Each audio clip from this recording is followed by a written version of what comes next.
I want to show you something else that another theologian, Dr. Robert Mulholland, he gives us these 4 layers of sin. And it's kind of a way to think through, okay, where am I at in this process so I can continue to move forward?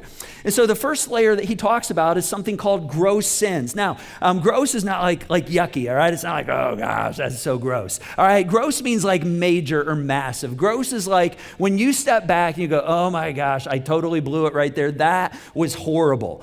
All right, and so the Apostle Paul actually gives us kind of a list in one of his letters to first century Christians in Galatia.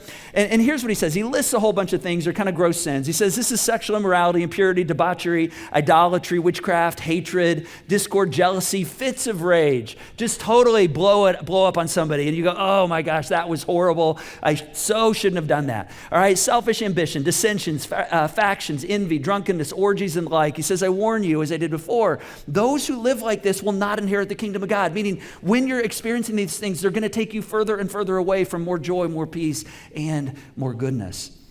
And so these are sins that are kind of predominantly marking our lives before we begin to come into an encounter with Jesus. And so this kind of gross sin layer is kind of the first sins that begin to get addressed when we begin to follow Jesus, when we begin to orient our lives around him. In fact, some of them begin to go away like when we get baptized. For others of us, we take that step, but it's like a longer process after that.